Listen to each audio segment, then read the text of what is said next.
On arrive à l'entretien avec notre invité de la page culture de ce samedi. Je rappelle, notre invité est Anne-Jacqueline Loès-Oble, auteure du manuel Le droit ivoirien des successions, un manuel dont la 2e édition vient d'être publiée.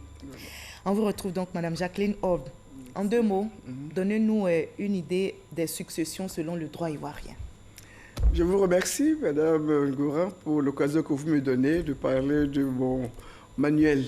Parce que vous savez, c'est un ouvrage didactique qui relate, n'est-ce pas, le droit de notre pays sur les successions. Alors, les successions, vous savez bien que, comme tout à l'heure vous avez dit, c'est peut-être macabre, mais il faut qu'il y ait un décès. Et lorsque quelqu'un décède, il faut voir un peu comment est-ce que ces biens vont être transmis et à qui ces biens doivent être transmis. En fait, c'est grosso modo cela, c'est pour faire simple. D'accord. Voilà. Et ce sujet-là, vous l'abordez dans votre manuel qui vient d'être dédicacé. Nous allons voir le résumé qu'en fait notre confrère Franck Quadio et nous en débattrons par la suite. Tout à fait. Ivoirien des successions, 2e édition écrite par professeur Loès-Oble, femme de loi, pour éclairer l'opinion sur les questions liées à la succession, à l'héritage. Ensemble des règles régissant la transmission des biens d'une personne décédée à l'ensemble de ses héritiers. Aujourd'hui, les successions peuvent être appliquées même du vivant de cette personne, alors que l'article 1 de la loi stipulait que les successions s'ouvrent après le décès. Une loi évolutive donc. Notons qu'en matière de succession, il y a des innovations, notamment les droits de mutation des biens et le sort d'un conjoint survivant d'un retraité. Ces innovations qui viennent enrichir la loi de 1964 qui réglemente les conditions d'ouverture, de succession et des procédures pour entrer en possession de l'héritage ainsi que le partage des biens.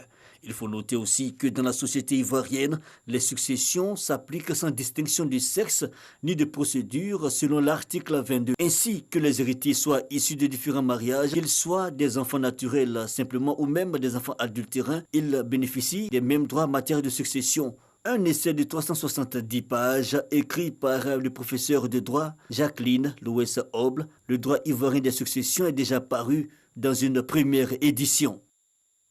Dites-nous, pourquoi est-il si important de préparer sa succession? Il est important d'abord parce que, comme on l'a dit, la succession, c'est régler tous les problèmes qui vont suivre votre décès. Et comme on ne peut pas éviter le décès, on peut au moins faire en sorte que la suite, ceux qu'on laisse, ne seront pas totalement laissés à eux seuls et que les problèmes qui vont pouvoir se poser peuvent être résolus. Quels sont les problèmes qui peuvent se poser? Les problèmes qui peuvent se poser, c'est d'abord de savoir qui doit venir à la succession. Vous allez me dire que c'est normal. Parce que là, il faut quand même aller retourner un peu dans le passé pour voir qu'avant la loi de 64, les héritiers n'étaient pas ceux d'aujourd'hui. Qui sont ces héritiers? Autrefois, c'était selon le régime, parce que nous avions 2 systèmes, le système patrilinéaire ou le système matrilinéaire. Et selon qu'on était dans le système patrilinéaire, c'était le frère du défunt qui était appelé à la succession. Et si on était dans le système matrilinéaire, c'était le neveu, fils de la sœur. Vous voyez bien que c'était ces personnes. Et puis en plus, dans la tradition, c'était la succession aux fonctions. On ne succédait pas seulement aux biens, mais avec toutes les responsabilités qu'assumait le défunt. C'est-à-dire qu'il s'occupe de la femme, des enfants. Des enfants, etc. Et vous avez vu que dans ce système, dans ces 2 systèmes, le conjoint survivant n'était pas appelé à la succession, les enfants non plus.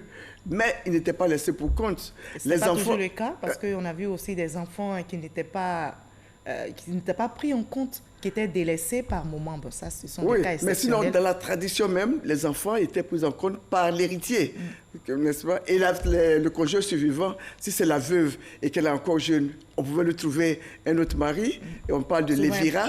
Et si c'est un homme, parce qu'il était apprécié par sa famille, sa belle famille, on pouvait lui trouver une autre épouse, on parlait de sora. Ça, c'est dans la tradition. Mais en 1964, le législateur a voulu changer les choses. Pourquoi ça a changé? Mais ça a changé parce que d'abord, tout le système, la politique législative a changé. On estimait qu'il fallait passer de la grande famille à la famille nucléaire. Il fallait passer de la propriété collective à la propriété individuelle. Et la conséquence, c'est que lorsque vous travaillez et que vous achetez des biens, votre souhait, c'est que ces biens soient transmis à vos enfants. Et donc, on est passé alors de la succession horizontale de frère à frère transfert d'oncle à neveu à la succession verticale de père à fils. Justement, dans cette succession verticale de père en fils, est-ce qu'on prend en compte le côté traditionnel? Parce que vous êtes d'accord avec moi que dans la conception des sociétés traditionnelles ivoiriennes, on estime que cette loi de 1964 est une loi étrangère. Il faut toujours faire référence aux anciennes, à nos traditions. Oui, c'est vrai que la loi de 64 rompt avec la tradition. Parce que, comme je vous l'ai dit, c'est un choix qui a été fait par les autorités à cette époque. Parce que des difficultés ont été constatées, voilà, justement. Parce qu'on a constaté que les enfants étaient complètement, dans certains cas, étaient délaissés. Et on a dit, bon, quand même, si c'est un père... Souvent la veuve qui est dépouillée. La veuve qui est dépouillée. Mais aujourd'hui, la situation s'est améliorée, puisque en présence, n'est-ce pas, d'enfants, ils sont les seuls à hériter. Les pères et mères, les frères et sœurs, le conjoint suivant sont exclus. Mais le législateur a quand même fait ceci, que les enfants qui seront appelés à la succession n'auront que les 3/4 des biens laissés par le défunt.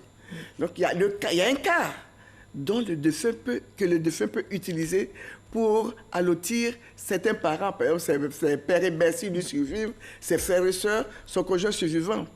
Il y a un problème parce que justement ce cas-là n'est pas souvent utilisé par le défunt. En principe, il devait pouvoir le faire soit par des donations, soit par testament. Mais s'il ne le fait pas du tout, bon, finalement, c'est la globalité de la succession qui va être transmise aux enfants. Et là, ça cause un problème. Alors, selon la loi de 64, les enfants héritent. Oui. Mais souvent, entre les héritiers eux-mêmes, il y a des conflits. Oui, il peut y avoir des conflits. D'abord parce que les héritiers peuvent être, n'est-ce pas, de différents lits. Comme on dit, il y a un père et peut-être plusieurs mères, où il y a des mariages successifs, et tout cela qui fait des enfants adultérins. Ou bien il y a des enfants naturels simples, des enfants adultérins, des enfants adoptifs. Mais tout cela, la loi a tout réglé en disant que tous les enfants, dès lors qu'ils ont leur filiation légalement établie, ils ont les mêmes droits. C'est-à-dire qu'il n'y a plus de privilège de masculinité, ça ne sera plus que les hommes. Il n'y a pas de privilège de primogéniture, ça ne sera pas le plus âgé. Donc tous les enfants, filles et garçons, auront les mêmes droits. Auront les mêmes droits, donc ont les mêmes droits. Ont les mêmes droits, ils héritent des mêmes biens également. Tout à fait. D'accord. Alors, comme j'ai dit, il y a souvent des conflits parce que les traditions sont encore pesantes, les pesantesses socio-culturelles qu'il ne faut pas ignorer. Dans ce cas, quand les enfants sont dépouillés de leurs biens, quelles sont les voies de recours? Mais les voies de recours, c'est qu'ils n'ont qu'à saisir le tribunal. Vous savez, lorsque vous avez la loi avec vous, la loi vous protège. Et à partir du moment où la loi indiquait que les enfants constituent le premier ordre d'héritier, s'ils sont dépouillés, ils saisissent le tribunal et les choses vont être mises dans l'ordre tout de suite. D'accord. Le problème, c'est que souvent, ils hésitent, ils n'y vont pas. Alors, s'ils ne vont pas devant le tribunal, là... S'ils sont mineurs et puis ils ont perdu leurs parents. Mais s'ils sont mineurs, s'ils ont perdu les deux parents, ils ont au moins un tuteur. Et ce tuteur-là doit pouvoir agir à leur place. D'accord. Nous allons voir ensemble un témoignage, celui d'une veuve qui a été dépouillée de ses biens suite au décès de son époux. On va regarder et puis vous allez répondre à sa préoccupation. Totalement. Mon mari et moi sommes mariés il y a 30 ans maintenant. Nous sommes mariés sous la communauté des biens. Et malheureusement, le Seigneur l'a rappelé auprès de lui. Au lendemain de sa mort, un monsieur apparaît, se proclamant le fils de mon mari qu'il aurait eu avant de m'épouser. Et ce dernier est soutenu par ma belle famille. Ils m'ont chassé de notre maison. Ils m'ont chassé de l'entreprise où je travaillais avec mon mari. Avec tous ces efforts que j'ai fournis avec mon mari pour relever cette entreprise, il dit que c'est son héritage. Ils m'ont arraché la maison, ils m'ont arraché l'entreprise. Et en ce moment où je vous parle, je me promène chez des amis juste pour avoir un toit pour dormir. Alors dites-nous, Madame Jacqueline Orbe, que doit-elle faire? Je suis vraiment désolé de ce qu'elle vient de nous dire. Désolé d'autant plus qu'elle est mariée légalement, comme on dit, devant le maire, et qu'elle est mariée sous le régime de la communauté de biens. En principe, lorsque vous êtes marié sous le régime de la communauté, à la liquidation de la communauté, chacun a la moitié de cette communauté. Donc, le défunt aura une moitié et le survivant des conjoints aura également la moitié. Et donc, déjà, à ce niveau-là, elle devait pouvoir avoir la moitié. Et en matière de succession, les droits successoraux vont s'exercer sur l'autre moitié revenant au défunt. Oui. Prenons en énuméré, soit 500 millions de francs CFA, oui, qui est l'héritage. Oui.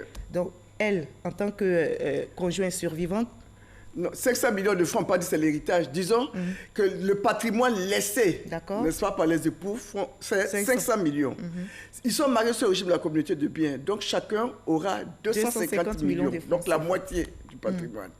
Et c'est sur les 250 autres millions du défunt auxquels on va ajouter des biens propres s'il en avait. Et c'est cela qui va constituer la masse successorale. Et sur ce point-là, le conjoint survivant n'est pas appelé à la succession dans la mesure où il y a des enfants. Elle nous parle d'un enfant qui serait venu, on ne sait pas quel, mais ça dépend. C'est un enfant hors mariage. Si c'est un enfant qui est né hors mariage, mais dont la filiation a été légalement établie, sûrement qu'il s'agit d'un enfant naturel simple. Si la filiation a été légalement établie, il a effectivement des droits dans la succession de son auteur. Mais cela n'explique pas qu'elle soit chassée de la maison. Parce qu'en fait, elle a la moitié. De tous les biens. Oui, elle a la moitié des biens. Dans ce cas, qu'est-ce qu'elle doit faire? Dans ce cas, elle n'a qu'à saisir le tribunal, et parce qu'elle doit avoir le certificat d'hérédité, elle a été mariée, elle a le certificat de décès, etc., l'acte de décès, elle doit pouvoir montrer au juge qu'elle était mariée et, sous le régime de la communauté de biens et qu'elle doit pouvoir récupérer au moins la moitié de la communauté. D'accord. Alors, en 1983, malheureusement, l'heure nous persécute, le temps nous persécute. Une réforme intervient instituant deux régimes, la communauté de biens et la séparation des biens. Mais le conjoint survivant n'est pas sur la liste des héritiers directs, sont les enfants. Oui. Alors, pourquoi le législateur a-t-il décidé ainsi? A-t-il pris une telle décision? Oui, mais parce que la société ivoirienne évolue.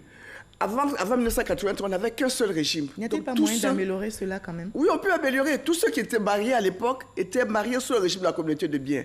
Et c'est pour cela que le législateur estimait qu'à partir du moment où, à la dissolution du mariage, l'époux survivant va avoir déjà la moitié de la communauté, il n'a peut-être pas jugé utile de lui donner encore une part dans la succession.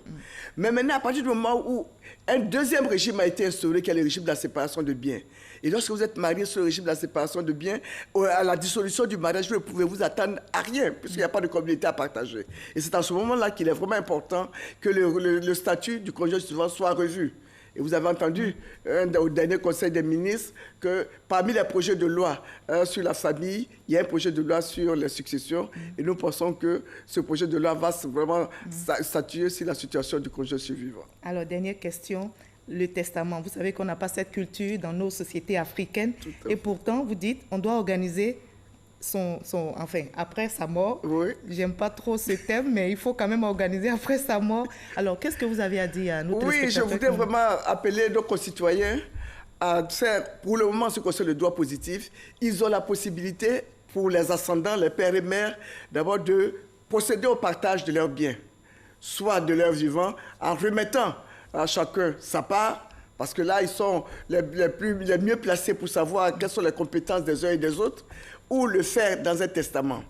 Dans le testament, bien sûr, on peut dire, vous êtes ingénieur, vous aimez agronome, je vous donne la plantation, vous êtes ceci, je vous donne... Vous répartissez déjà. Déjà, vous répartissez.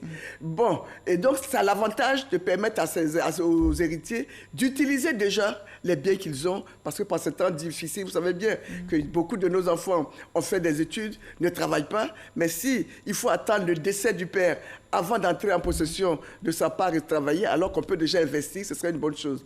Donc, j'en appelle, n'est-ce pas, aux concitoyens pour leur dire, ceux qui ont des entreprises, ceux qui ont des grandes plantations, qu'ils impliquent déjà leurs enfants pour éviter qu'à leur décès, ces biens ne dépérissent. Parce que si vous avez une plantation, par exemple, d'anacarde ou d'EVA, et que les enfants ne s'intéressent pas à cela, quand vous serez plus là, ils ne s'intéresseront pas non plus à cela, alors que vous avez peiné pour créer cette plantation. Donc, il faut impliquer les enfants. Tout à fait. Pour préparer. Il faut préparer la suite, parce que sinon, c'est le chaos et c'est pas beau de voir qu'on a souffert pendant des années pour que les enfants se battent, que finalement, on laisse les périls, les biens. Merci beaucoup, Madame Jacqueline Aube, d'avoir répondu à nos questions. Oui, c'est moi qui vous remercie. D'accord. Surtout de nous avoir éclairé en quelques minutes seulement sur la problématique des successions. Vous savez, c'est un sujet, on pourrait en parler jusqu'à demain matin, mais on n'a pas le temps. On n'a pas le temps. Non, mais... Et justement, je recommande donc aux téléspectateurs qui nous regardent de voir, de regarder, de lire ce manuel. Toutes les préoccupations, on trouve les réponses dans ce manuel. Merci d'avoir été avec nous sur ce plateau. Vous l'avez compris, ce journal est terminé. Il a été supervisé par Victorine Yaoyobo. Et merci à toute l'équipe technique, à l'équipe de réalisation. À 23h, Kolo Klubali prendra le relais pour un nouveau journal. Moi, je vous dis à demain, 20h. Prévoyez demain.